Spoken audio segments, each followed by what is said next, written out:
is coming up on 6:01. This is KGNU Boulder, 88.5 FM with translator K260AC in Fort Collins, Colorado at 99.9 megahertz, and translator K229AC in Ward, Colorado at 93.7 megahertz. Stay tuned for Hemispheres.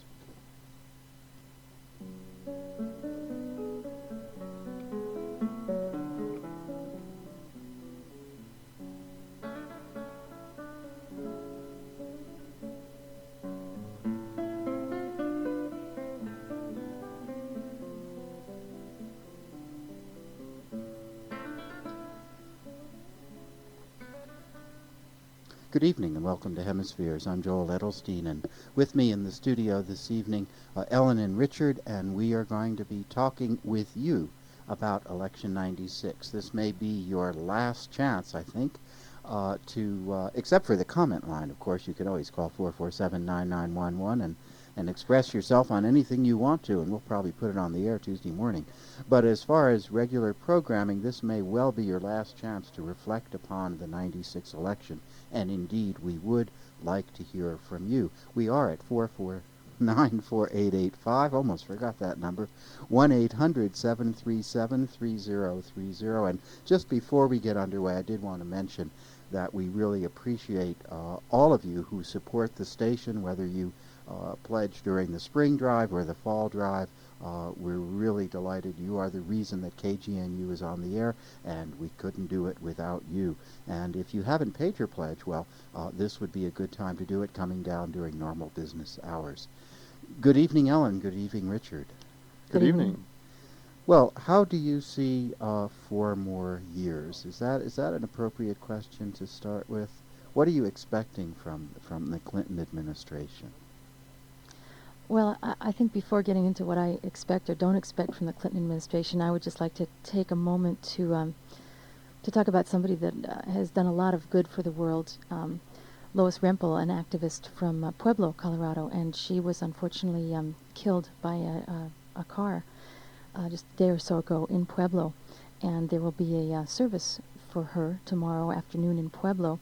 And if you want more information about that, you can call me after the show. But when I think about 4 more years, I think about the people like Lois, who were tireless activists. In fact, I believe Lois at one point was a candidate for governor or lieutenant governor on the Socialist Party. And when I think of 4 more years of Clinton, I have to think of, instead of the activists and the people who really have made a difference, who will continue to make a difference, and who will be needing to make a difference in the next 4 years, because personally I don't think we can expect too much. So if you, again, Lois Rempel, a very dedicated and very broad-based activist from the Pueblo area, and so I'm going to think about Lois and people like that who are still here to keep going on the struggle for the next 4 years. So we'll all be doing what we do for 4 more years. Well, I'm going to defer a bit your response to that question because we do have a call from Jim. Welcome to Hemispheres. You're on the air. Hi, Joel. I would just appreciate hearing some of the numbers and stuff. I voted for Ralph Nader the first time I did something non-standard like that, and didn't ever get to hear very much in the reporting. Even on KGNU, about how that fared both locally and nationally. And well, nationally, Nader drew about 580,000 votes, so it was over 500,000. Do you know what the percentage, what that turned out as far as the percentage?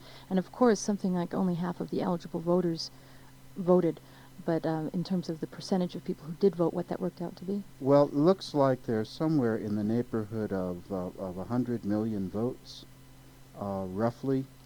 So that would come out to be about 0.5% for Nader. And in Boulder County, that was about 5-point-something percent. 5.4%, that's right. I heard someone say in Colorado that the people who voted for Nader would have made the difference between Clinton and Dole. Is that an accurate figure? Yes, that's correct. And in fact, there was a letter in the Camera the other day by the head of the county Democratic Party admonishing us who voted for Nader for doing so because Dole carried Colorado. And Well, I have to say that letter I would be proud that letter got written, because that was certainly one of my intentions in making that vote. Not only did I agree with what Nader was doing, but I wanted to send a message to the mainstream parties that they got to wake up. Could you elaborate on that? I'm glad to hear that, actually. Could you elaborate on that a bit more? What do you mean? Well, what kind of message? I mean, I think the question that was brought up in that letter from the woman in the Democratic Party was that, do you, as so many people say, go with the party that is there and make it work better, or do you, as many of us decided with Nader, just say, no, it's not working and we're going to do something positive? What were your feelings about that? I guess I'm becoming more radical as I get older, and I'm just extremely upset with the whole media scene in our society, and the collusion between the media, the mainstream media, and the two mainstream parties. I mean, I hope that what happens is more and more of us get upset about what goes on, and I'm glad I rattled somebody's cages with my vote. That was my exact intention, and well, I think if we don't do that, I don't see any hope for that those parties are not going to have to wake up. Richard, how do you see that? Say it again. No, I think he was asking me. Okay, sorry. It seems to me the bigger question is, will people on a national level take notice? Would Bill Clinton take notice that he lost Colorado and that it was because of votes for Ralph Nader and other third-party candidates? I don't know. Well, I think the way that Clinton would see it is, and I've said this, I won't say it. I promise I won't say it again, at least not until our New Year's recap or something like that. But if a Democrat who needs to win Colorado to win the election is through, Democrats by and large don't win Colorado. The only time they win Colorado is when they get a national landslide, and they even take Colorado after taking everything else. So, and I think it was rather disingenuous, I would hope so, of the county head of the Democratic Party to not realize that. If we had enough numbers to interest Bill Clinton in what we think, then he would have come around and maybe given us some reason to vote for him. But he wrote us off and figured if he satisfied us that he would lose some of the center right and maybe Dole would have a chance to win. Which may be the bigger point. Yeah. Mm-hmm. We have two more callers, so... Okay, thank you. Thank you very much for calling in. By the way, KGNU is the lifeline around here. You guys keep at it. Thank you. Thanks. And you too, Jim. You're on KGNU. Hi. Well, Joel, I remember we talked on election night on the air, and I don't want to repeat some of the things we talked about then, but this hits a nerve for me, what you're talking about right now, because I was going to write a letter to the camera, very similar perhaps. I haven't read that one, so I can't say that I would have echoed the Beverly County Democratic Party chairman's opinion, but I think on the way to the polls, I was still making up my mind between Nader and Clinton, and I thought about a couple of things. I thought about international affairs a little bit, and I thought, well, I sure would rather see Clinton there than Dole. I think Clinton has at least, I don't agree with everything he's done. Nobody does, but I think that he has been fairly level-headed where it comes to international relations, at least on a superficial level. I realize that he's not from a radical viewpoint, but, and second of all, I thought about the Supreme Court, and I'm sorry, let me just break in, and, he's been slightly to the right of George Bush on his foreign policy. I mean, if you look at his position on Israel, if you look at his position on Cuba, it was Clinton that backed the Torricelli bill when Bush didn't want it.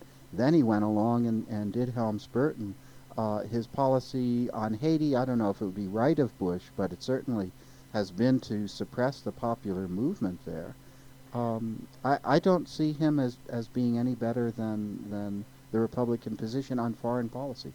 Many analysts have also said that a Republican president would never have been able to sign the welfare bill without far more protest, and yet a Democrat was able to get away with it. And he did dissociate human rights from U.S.-China policy.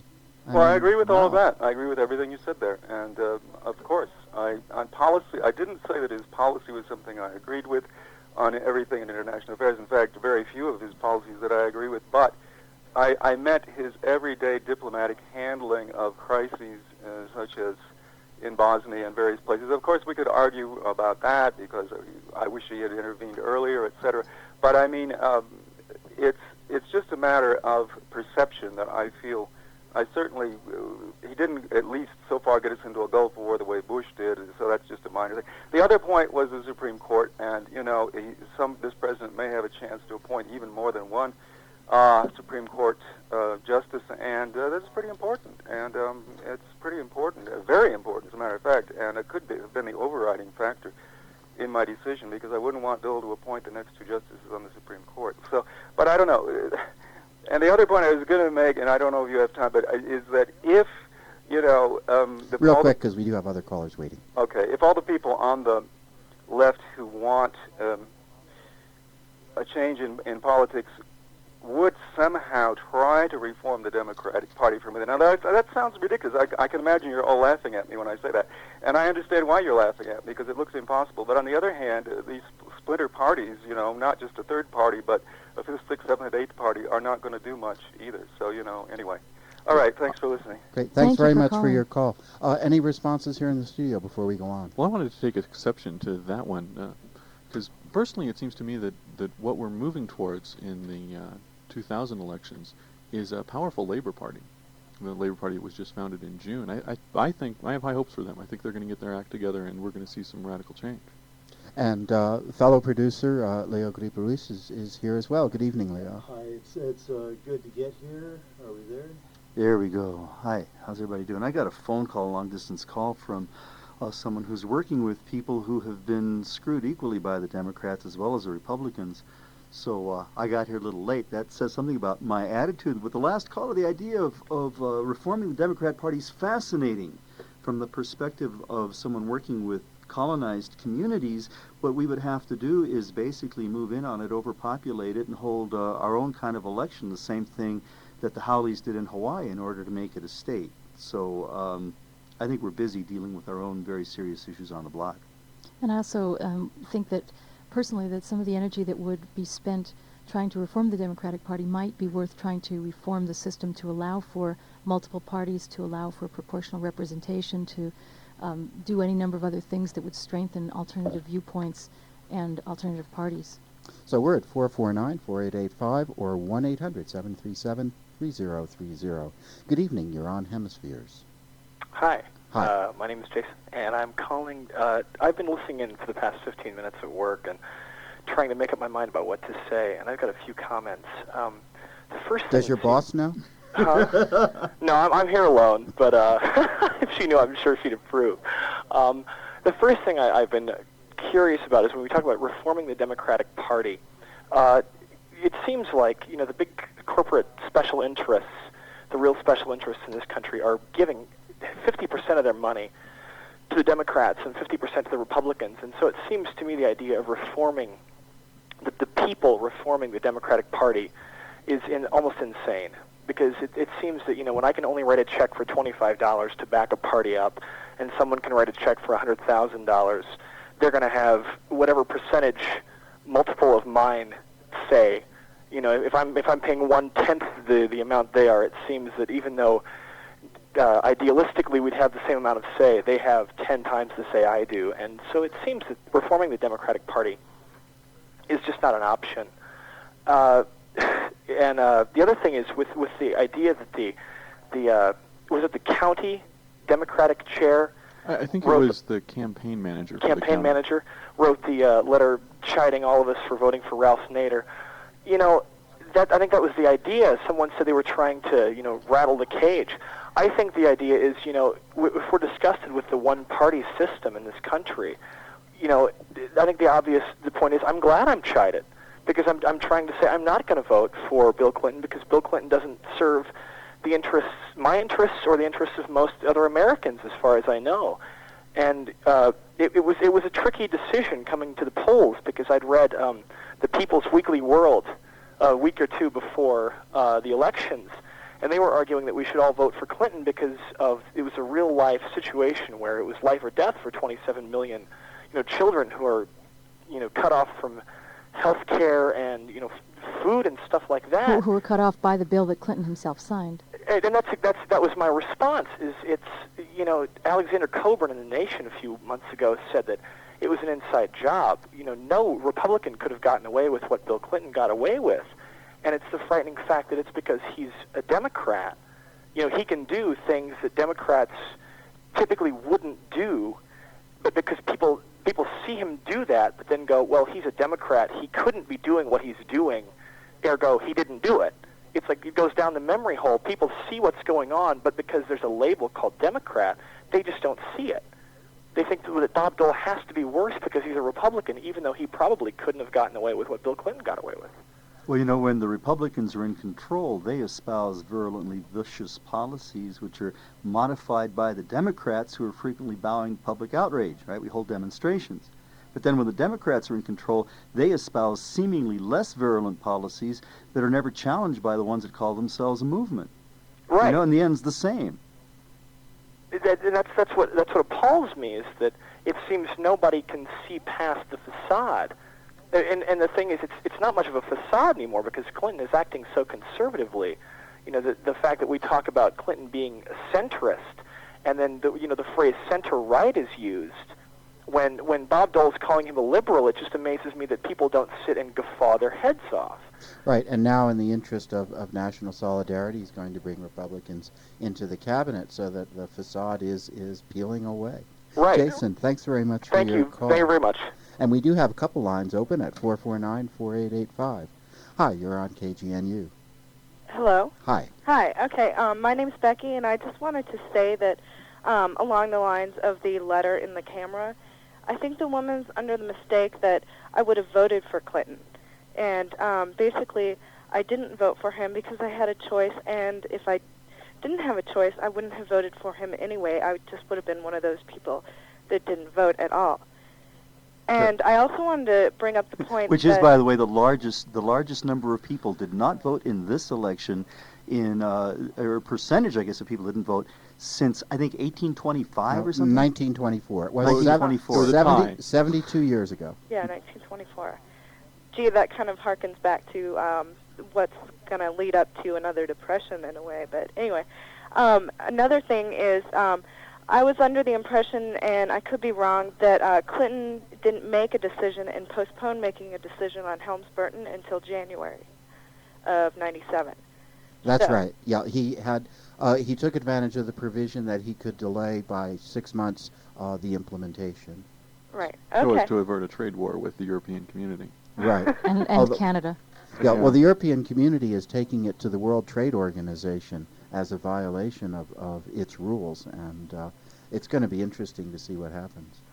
Yeah, well, I hope that they do. You know, it's kind of ridiculous and kind of bullyish, but anyway. And I don't know what you can do to prevent Clinton from passing Helms-Burton, but I mean, only a small percentage of people in this country actually want it to pass or really care if it does. You know. Oddly enough, they're probably the people with a lot of money. Yep. Well, and I think, for myself, I think you can make the argument that it's worth writing letters and making phone calls and urging Clinton to not pass Helms-Burton, at the same time not being under any illusions whatsoever that this is a government that, even if the World Trade Organization votes against them, when the World Court has voted against the United States government in something that they disagree with, for example, in the case of Nicaragua in the 80s, the United States government just ignores it. And personally, I don't place any faith or any legitimacy at all in an entity such as the United States government, which has broken over 350 treaties made with indigenous nations and therefore is very suspect as far as its own legitimacy. That's personally my feeling. And at the same time, I think that it's worth trying to make phone calls and such to try and change things like Helms-Burton, but at the same time having that larger perspective on what the real situation is and what we can hope to expect from the government. Becky, what do you see as the future of the left in electoral politics from here? The future of the left, I kind of hope that the left will take back the Democratic Party, actually. I don't really see the left as pulling together a third party and succeeding, since it is a two-party system, but I'm hoping that possibly the old New Deal coalition will form back together and have more influence. You know, there have been a lot of changes since the time that those things occurred, not the least of which is the increasing concentration of wealth in the hands of fewer and fewer people. And I would suggest that that the Democrat Party will probably not undertake the kinds of policies that a lot of us are looking for until they're really jammed up, until progressive elements won't be taken seriously until they actually do cost the Democrats the election. Yeah, that's definitely true. And another thing is the lack of power of labor unions right now, too, is another factor into it, along with many others. Yeah, I don't know. I mean, it sort of seems to me that we're heading towards another depression. I mean, we already had a recession, and other factors may push it into the realm of what the depression was like, but the main cause of it was the gap between the rich and the poor. That, like, a small amount of people have billions of dollars, and, they're not going to buy all these products. So it just seems like it's even more going towards that way, as it was again. Or as it already has in the past. I don't know. It just seems like another cycle, I guess. A 60-year cycle, I believe. With many seriously transformative elements out there in society, the economic cycle may be the same, but the people's response may very well be very different. Becky, thanks very much for your call. Yep, thank you. And we are at 449-4885 or 1-800-737-3030. And by the way, you're listening to Hemispheres. This is an ensemble performance. The whole cast is here tonight. Special feature. And I wonder, folks, how much hounding do you think Clinton is going to be taking during his term from various committees, special counsels, special prosecutors, all of the things that the Republicans have and others have tried to roast Mr. Clinton for? I can't imagine that the Republicans are going to keep it up as much as they have in the past, because I think we are reaching a point where people are getting fed up. And when the vast majority of people aren't voting, then they represent a very powerful bloc if they were to be organized. And at some point, the Republican Party is going to realize that their success is dependent on a viable Democratic Party. I'd say I see this in two ways. One, if Clinton does to Congress around these kinds of issues the same things he did in order to get NAFTA and GATT, and that is basically buy everybody off, that should shut him up good. And on the other hand, I've got some serious questions about whether the needs of that majority who are not voting can really be met. It's my own sense of things that the kinds that a political party who were to espouse the policies which would really serve the interests of that majority who are not voting, that party would not receive support from those who are of what we'll call the economic elite. We'll say the boards of directors and corporate offices of the Fortune 500. And the corporate media. Who are a part of that. And so for that reason, I really feel that the desires of the majority are becoming less and less relevant, and that we are really approaching a very gently managed national security state. That's what we're really dealing with. Presided over by an oligarchy. Which is what we have. If we say that we have a Fortune 500, if we say that there's roughly, 20 people as corporate executives or corporate officers and as the board of directors in each of those 500, then we're looking at roughly 10,000 people. 10,000 people in a nation of 250 million people would be the proportion, let's say at 2.5 million. At 5 million people, we'd be looking at, 200 individuals? Yes. Well, 200 individuals. That's in the case of Nicaragua, which has a population of around 5 million, or of El Salvador, which has a population of 5 million, or 400 individuals in a nation with a population of 10 million. Guatemala, that's by definition an oligarchy, but people are afraid to use those same terms when referring to the United States. And of course, because of the size, the sheer physical bulk of the United States, of this corporation, of this settler nation state doing business as the United States of America, people can't see that. Well, and Leo, I think your point may even be understated, because there are a lot of people who serve on multiple boards among those 500. So the number that represent that powerful ruling class is even smaller. And of course, there are many individuals who are executives of corporations for more than one business, and who as well sit on multiple boards. Sure. Exactly. And we are at 449-4885 or 1-800-737-3030. We have two lines open, so we can take your call. I really want to push the idea of looking to the future from here, that the point is not 4 more years of the same, but it's the opportunity that comes with 4 more years. And I think we have to get a little more courage amongst ourselves and be a little more bold, because the real issue is power and who has power. And like people said in South Africa, it's simply not possible for that small of a minority to rule a really large minority who is discontented with the position they have. You know, I was at a gathering with a lot of young people, primarily Chicanos, last week, and there was talk of these sorts of issues, but the talk was totally outside of the realm of the electoral process. And I think it's important to understand that power in this society does not just mean that which you get to do once every 2 years or every 4 years in a voting booth, that there is also another form of power. What these young people were saying was that they were tired of holding demonstrations around their educational needs, that every time they went down to protest at the school board, what they were doing was validating the power of a school board whose policies were irrelevant or opposed to their future. And that what they were looking at doing, what they were talking about doing, was organizing themselves in order to deal with their own destinies and taking that power in that way. So I think it's important for us to think in terms of power meaning more than merely voting. We tend to live our 40-hour-a-week, go to the job kind of lives and not understand that we do have the potential for exercising tremendous power in society. I've been going around saying now for a number of years that to the extent that we create alternative systems for the delivery of social services in our communities, things like relevant education, in-home care for elders and shut-ins, first aid and health services, meal programs, community gardens, autonomous neighborhood watches, things like that, we're creating the infrastructure of a government in domestic exile. Dave, you're on KGNU. Yeah, I was thinking that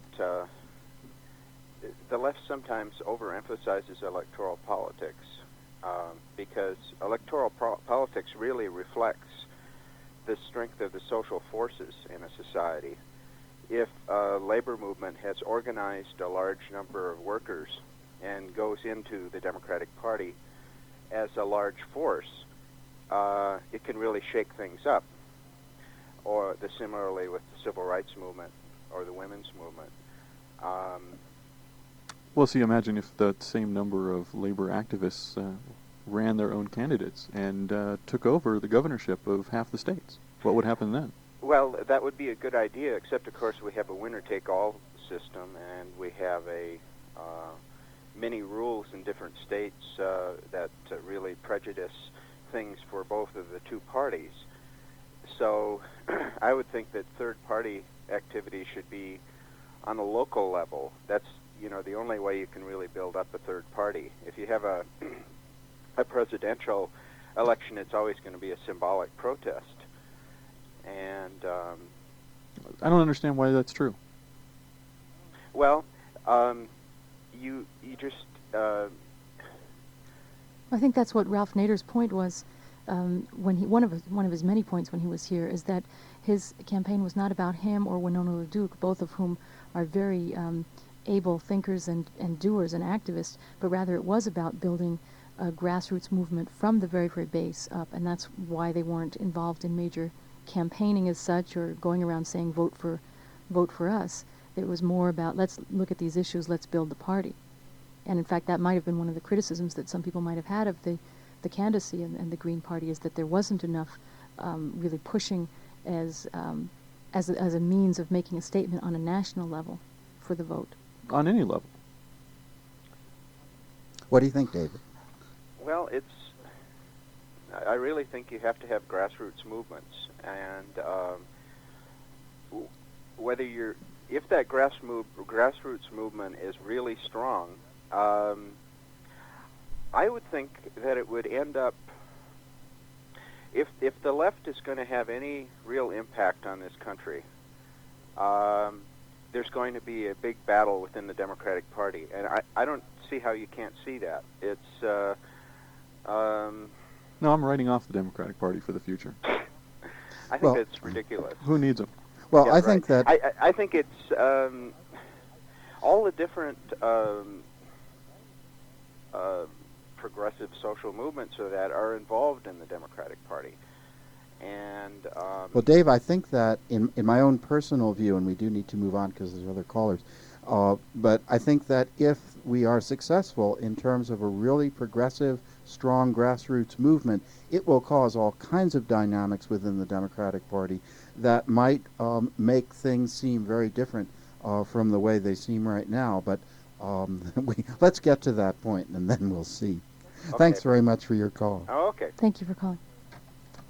Hi, you're on KGNU. Yes, hi, good evening. Curious thing about Clinton being reelected is that the next 4 years should be, I would assume to a degree, entirely predictable. We already know what kind of person he is. And if people want to organize about where we're going to be in the next 4 years, having that predictability in the White House and knowing the type of person that he is a benefit. Not that I voted for him once and winced the first time, and did vote for Nader the last time. And how are you feeling now? Much better. Well, I guess I'd have a question. Do you think it would be predictable if it were Republican or Democrat? With the Republicans, no. I don't think the level of compromise that Republicans would make. Look at the type of compromises that Nixon made. Things that social programs that I would have never expected from someone like him, giving the type of other things he was doing or what he believed. I would, as the other person suggested, I would pretty much just write off the Democratic Party. I mean, I've learned that lesson too well. I resigned from the party in 1988, having been elected as a chairperson from one of the districts or one of the wards here in Boulder, and I just had enough, and had tried for 20 years and could not get through to a level where I felt comfortable within that framework at all. I guess I have to say personally, as the only woman in this whole bunch, personally and also after discussions with several women friends of mine, it seems to me that one of the only differences is possibly a woman's right to choose and reproductive freedom. But if you look at the economic issues, the powers that be really have, doesn't matter whether there's a Democratic face or a Republican face, the powers that be are beyond all that. And as Leo's been pointing out, these are colonial powers. As Ralph Nader points out, these are corporate powers. And a friend of mine did make a point about saying she almost would have voted for Dole because of the issue of reproductive freedom, but felt secure voting for a third candidate because of the likelihood that Clinton would win. Well, you know, I wonder about that actually, because while there's a lot of rhetorical attention given to abolishing abolishing legal access to abortion, at the same time, Republicans get abortions too. Now, of course, in general, they might be able to have the bucks to do it in ways that those who tend to cluster around the Democrat Party may not be able to do it. But I kind of wonder.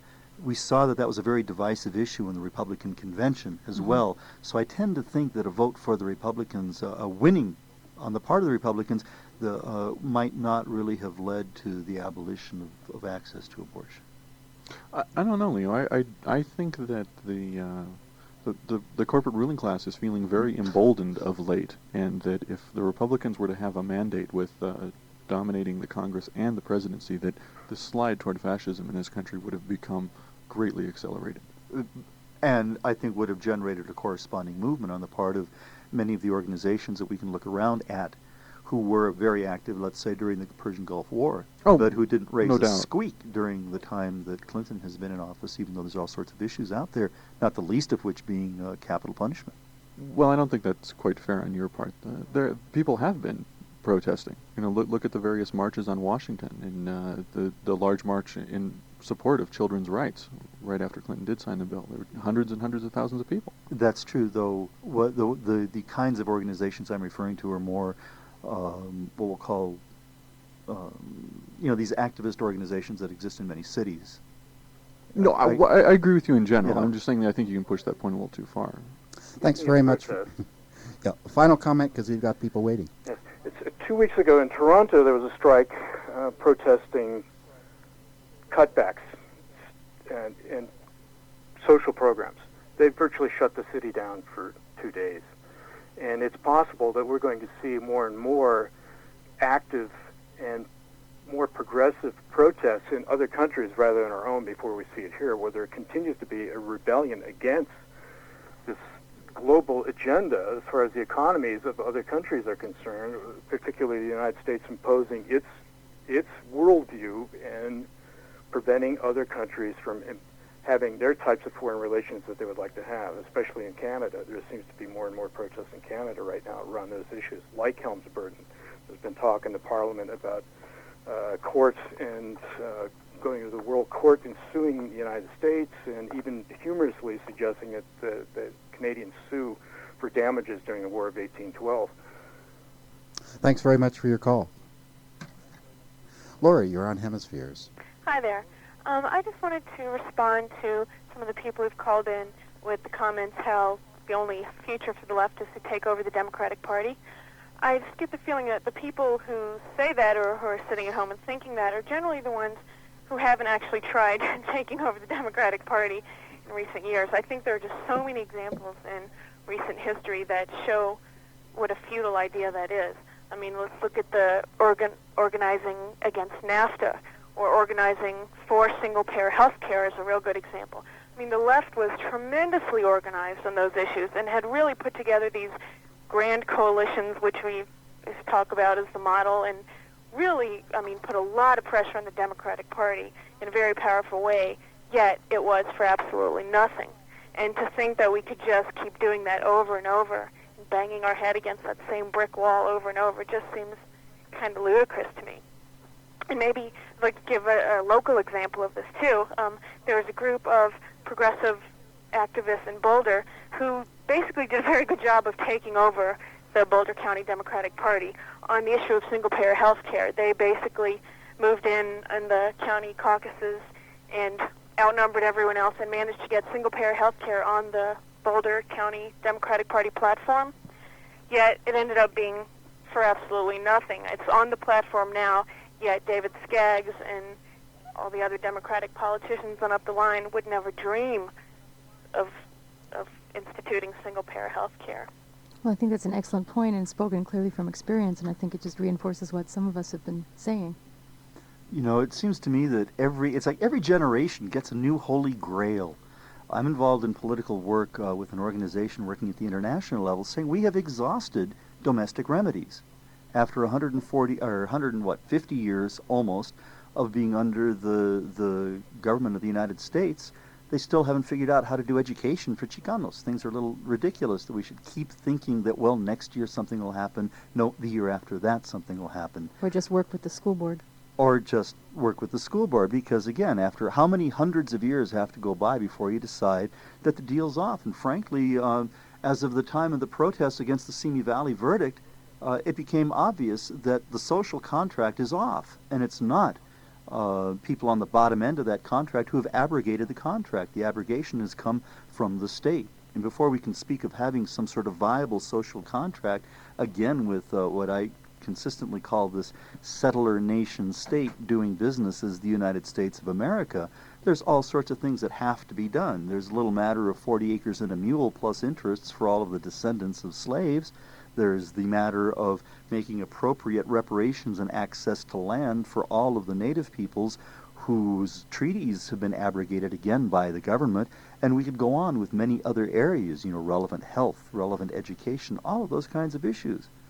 But going back to this question of organizing, what I'm more interested in is discussing how we can actually organize in our communities, because I'm very concerned when I hear people say we should all just get together. I feel that we each have to organize in our own community, in our own advocacy groups that meet our personal needs first and then create coalitions. What do you think about that? Absolutely. I think that's the way to go. I definitely think that everyone should follow their own conscience as to what is the best way to change the world in a local or a national or international level. But I just think you should keep in mind real examples of recent history when you do so. Thanks very much for your call, Laurie. Rolf, welcome to Hemispheres. Hi, Joel.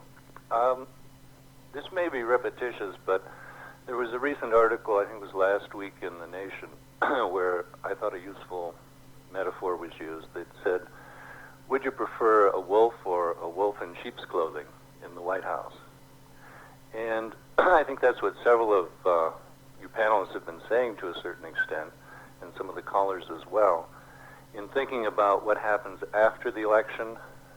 If it's wolf in sheep's clothing, such an act can get away with an acquiescent public, and therefore move more expeditiously than a Bush or a Reagan or any of the other wolves who are clearly seen as wolves.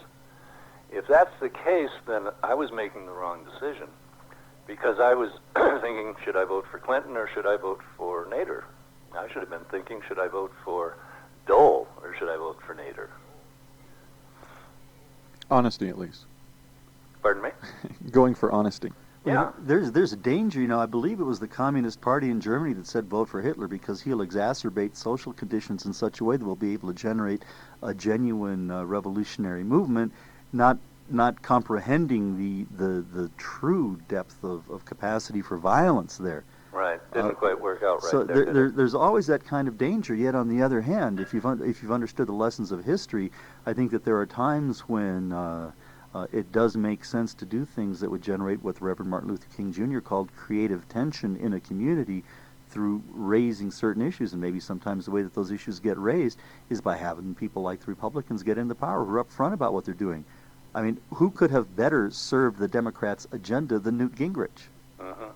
Okay, I will have a real difference from the German example, which I understand your reason for mentioning that was, but in the United States, in order to have a similar situation, you'd have to have a Dole elected, and then at every manifestation against his policies, you'd have to have half of those people taken out, incarcerated, and incinerated. That's not likely to happen in the United States. So I think the fear that we've all been instilled with, that you have to be so fearful about what happens if you don't vote for Clinton, if things go the other way, is really a false fear that underestimates the potential for protest in the United States. I would agree with that, and I think that a good historical lesson is that granted, only 38 or 39% of the eligible voters voted in '94. They voted in Newt Gingrich majority in the Congress, and the media cooperated in making that into a huge mandate for a right-wing revolution. And they undertook their revolution. They really didn't get that far with it, but they got far enough that the American people reacted, and people were running as far from Gingrich as they could in the '96 election. And I think I disagree with the idea that it's good to have the wolf in rather than the one with the sheep's clothing. I think that going for a positive alternative, such as Ralph Nader and the Green Party, was the way to go.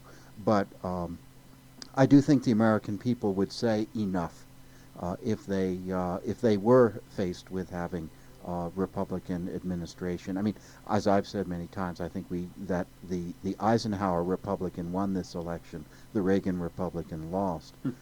But I still I prefer to see Clinton than Dole, although I voted for Nader and will have trouble voting for a Democrat in the presidency again. Uh-huh. Well, thanks very much for your call. Okay. Brad, welcome to KGNU. You're on Hemispheres. The fact that it's so easy to do shows how meaningless it is to the ones who actually want to run things. Yeah. But I was maybe have your guests also talk about maybe the new party, because, I mean, while we're sitting here talking about all this stuff, nobody's coming up with a really coherent formula on how to change this, and as far as being a progressive in the community, I'm tired of getting my butt kicked every year, and having all my causes go down the drain, because we're just not organized enough. And right now, I guess the most organized formula I can see is the new party. And what do you think about using their ideas, some of their ideas, and at least trying to form a grassroots, form some kind of an organization at the grassroots, to turn things around? Well, I think you hit the nail right on the head with that one. And my personal prediction is in 2000, you look for a coalition with the Labor Party, New Party, and Green Party. You heard it here, folks. 2000, line up now. Well, there's a comment I'd like to make about parties, which is that the work I'm involved in, the activist sort of work, the organizing I do, is with communities that are generally at the point of genocide, with a number of native communities, indigenous peoples. And not, as far as I can see, not one of the political parties, including any of the parties on the left, have made a policy statement about the relationship that should exist between the government of the United States and those peoples who are of an unbroken lineage with their ancestors, with the ones who came to know themselves as a people upon these lands. And certainly none of these parties have made a policy around those issues that are acceptable to those peoples who frequently are not tribal council members but traditional elders. And that's what I'm waiting for. Well, Leo, political parties are made by individuals, and I think that was really clear with the Labor Party's convention, is that there was a lot of floor discussion about what the party was going to be about and what its constitution was going to say. Where were these people that you're referring to then? Why weren't they helping to form that? Or I think probably a lot of them, some of them are involved in the new party. Well, I would say that in general the people aren't there because they haven't barely got enough gas to get to the trading post and take care of their sheep and try to organize themselves. And the other part has to do with going where you're welcome. The challenge that I see to the left in general in terms of electoral politics is for these parties to show through their actions and through their policies that they are willing to do what is obviously the right thing. As of 1992, everybody has a pretty good sense of issues relating to indigenous peoples. And it should not be up to us to go in there and kick people around. Rather, it should be up to those parties to say, you are welcome here. This is what we are going to do in terms of your needs. Brad, quick comment before we move on. Yeah, I was just about trying to get those other parties like the Green Party and the Labor Party. I mean, I'd like to hope that they would do something, but I'm getting kind of frustrated because they've had these conferences, I guess, throughout the past spring and winter, and very little coming of that. And I'm ready to jump on board anytime they put together some kind of a platform or some kind of structure. Great. Thanks for your call. Okay. I was just going to add an anecdote that sort of supports what Leo says, which I also is a criticism that I feel, and here I'm going to probably maybe embarrass one of the heroes of many Hemispheres listeners, but I remember one time talking with Michael Parenti about issues having to do with Native communities and why I was in support, and Leonard Peltier in Big Mountain and fishing rights in the Northwest, and Michael Parenti, who I agree with on a lot of things, looked at me and said, Native Americans, they don't have much class analysis, do they? And I think that speaks volumes about the failures of many people on the left to take into account the issues of this land and the people, the first people of this land, and the responsibility of those of us who are not of that lineage to be in support with those people. And at least for me personally, that's where my politics grows from. So. For people that are, for the peoples who are involved in anti-colonial struggle, participating in the colonizers' electoral process is validating the colonizers' government. Okay, we've got lots of calls and little time, so we'll try and get everybody in. John, welcome to KGNU. You're on Hemispheres. Hi. I just had a comment I've wanted to make about, I've heard several people mention a way to organize and how to get things rolling. Well, I just wanted to mention on the air here that there's a meeting scheduled at the Boulder Library this Sunday at 2:30 on the main floor there for the try to get a Boulder chapter of the Citizens Alliance group established that Ronnie Duggar has kind of spearheading. Progressive populism. Pardon me? Progressive populism. Uh-huh. And that's going to be... I just wanted to mention that. Great, and that's Sunday? Sunday at 2:30. At the library. Mm-hmm. And I also wanted to make a comment about, I heard your panelist mention the something about the government, questioning the legitimacy of the government, and I think that's a very thought-provoking concept, and one that perhaps people should give consideration to. And another aspect of that, which I'm very concerned about, is this recent bit about the CIA doing the crack cocaine distribution throughout the country in L.A. there, and they've sort of kind of squelched that whole thing. There was supposed to be results of the investigation posted to the internet within a week to 2 weeks after it transpired, and they've recently recanted and said, well, we might get it there by the end of the year or sometime thereafter. Yeah, and I think there's going to be at least a couple of investigations on that one. I would hope so. Thanks very much for your call. And Dave, you called back. Yeah, I just wanted to answer, or I think a correction of something that Lori said. She said that the campaign for single payer was to take over the Democratic Party. I don't think she was involved. She's been involved in the campaign. Our idea is to mobilize. No, I don't think she said it was in order to take over, but that on that issue, it became the position officially of the County Democratic Party. Right. But not that but the idea, at least for me, and I can only speak for myself as someone who was involved in it, I didn't give a damn about what was going to be on the platform because I knew that was what would happen. With Skaggs, it's not going to change. The idea was to mobilize people in the Democratic Party. It's a way of reaching people. You reach more people that way that might respond to you than if you were on the Boulder Mall getting signatures. Yeah, I just want to let you know that tonight you've got time to get up to La Iguana Restaurant on 1301 Broadway on the Hill, and at 6:30 there was a meeting that was begun. It was a benefit for the Pastors for Peace Fall Caravan to Mexico and Central America. There'll be people there. There'll be a video, and this is a caravan that's going to Chiapas, Mexico, Guatemala, and Nicaragua, and also the Reverend Lucius Walker, who led the 94-day fast for life for Pastors for Peace, and one of the founders of Pastors for Peace, will be speaking this Friday in Denver, Friday at 7:30 at the Park Hill United Church of Christ. And for more information, you can call the Denver Justice and Peace Committee at 322-5061. And to Ellen, to Leo, to Richard, thanks so much for joining me. I got an event, quick, Thursday, 6:30, Fisk Planetarium, Caravan to Big Mountain. Be there. And thanks to all of our callers. We got to go. For Hemispheres, I'm Joel Edelstein. Thanks for listening. Thanks. Bye.